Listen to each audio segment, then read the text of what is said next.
Imagina só, uma lenda do cinema morre, é enterrada, e poucas semanas depois, o corpo simplesmente desaparece.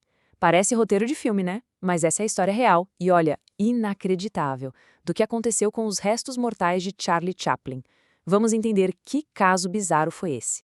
Então vamos voltar no tempo. A gente está em Coursières-sur-Vevey, na Suíça. Faz só uns 2 meses que o gênio do cinema mudo se foi. O luto ainda é super recente quando o impensável acontece.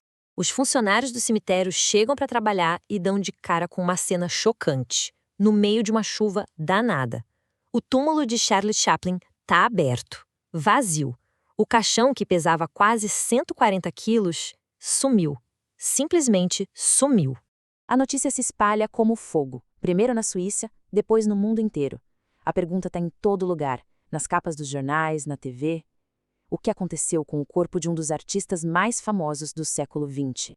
Bom, a polícia suíça e até a Interpol entram no caso. E aí começa uma investigação maluca que duraria 10 semanas, cheia de especulação e pista que não levava a lugar nenhum. E olha só como tudo foi rápido. Chaplin morreu bem no dia de Natal de 1977. Mal teve tempo de descansar em paz e no comecinho de março o caixão dele já tinha sido levado. A audácia do crime, chocou todo mundo. E claro, as teorias começaram a pipocar para todo lado. Tinha gente que achava que era terrorismo político, porque já tinha acontecido algo parecido na região.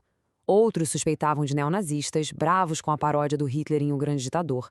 Tinha até a hipótese de fãs que queriam levar ele de volta para a Inglaterra, a terra natal dele. A imaginação foi longe.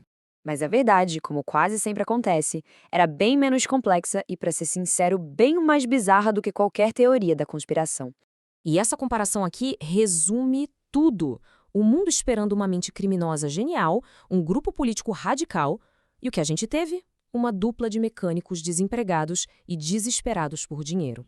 E aqui estão eles, Roman Wardas, um refugiado polonês de 24 anos, e o Gan Shuganev, um imigrante búlgaro de 38. Eles não eram criminosos experientes, nada disso. Eram só 2 homens lutando para sobreviver e que tinham o sonho de abrir a própria oficina mecânica. E de onde veio essa ideia brilhante? Pois é, o plano não foi nem original. Eles simplesmente leram sobre um roubo de caixão na Itália e pensaram, por que não? Foi um ato de puro improviso e desespero. Ok, com o corpo em mãos, ou melhor, enterrado no milharal, a dupla partiu para a segunda fase do plano, a extorsão. E foi aí que a história começou a parecer ainda mais como uma comédia. Os ladrões finalmente ligaram para a família Chaplin. Com a voz toda trêmula, pediram um resgate inicial de $600 mil. E ainda ameaçaram os filhos mais novos da família se a grana não aparecesse. A resposta da viúva do Chaplin, a Ona, foi icônica. E com certeza não era o que os sequestradores esperavam. Ela se recusou a pagar, dizendo com toda a firmeza que o marido dela acharia aquela situação toda simplesmente ridícula. Ela não ia negociar. Ponto final. Mas a recusa da Oana não parou os caras. Desesperados, eles continuaram ligando, baixando o preço aos poucos, chegou a $100 mil. O que eles não sabiam é que cada ligação estava sendo monitorada pela polícia. A armadilha já estava sendo montada. E aqui a investigação vira uma cena que o próprio Chaplin poderia ter dirigido, sabe? Cheia de erro, de reviravolta cômica, uma confusão. Olha só o desenrolar da coisa. Os ladrões ligavam de orelhões, mas a polícia já estava de olho em 200 cabines telefônicas na região. A investigação teve os momentos absurdos. Numa das tentativas de entrega do resgate, prenderam um carteiro inocente por engano. A missão foi pro brejo. Mas, finalmente, em 17 de maio, conseguiram rastrear uma ligação a tempo e prenderam Roman Wardas em flagrante. Com os ladrões presos, só faltava uma peça do quebra-cabeça: achar o corpo do Charlie Chaplin. E acredite, até isso teve um toque de comédia. A cena é quase inacreditável. O Wardanas e o Ganev levaram a polícia até um campo de milho, perto do Lago Genebra, mas, para vergonha de todo mundo, eles não conseguiam lembrar exatamente onde tinham cavado o buraco. Que situação! E a solução? A polícia teve que usar detectores de metal. Depois de uma busca cuidadosa, o aparelho finalmente apitou, localizando as alças de metal do caixão. O corpo do grande comediante foi enfim encontrado. Lá no tribunal, as sentenças mostraram o papel de cada um. O Roman Wardas, que foi o cabeça da ideia, pegou 4 anos e meio de trabalhos forçados. Já o Gan Shoganev, que só ajudou a carregar o caixão basicamente, recebeu uma pena suspensa de 18 meses.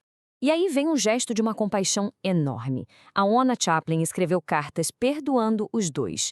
A esposa de um deles chegou a pedir desculpas e a Oona respondeu que não guardava rancor.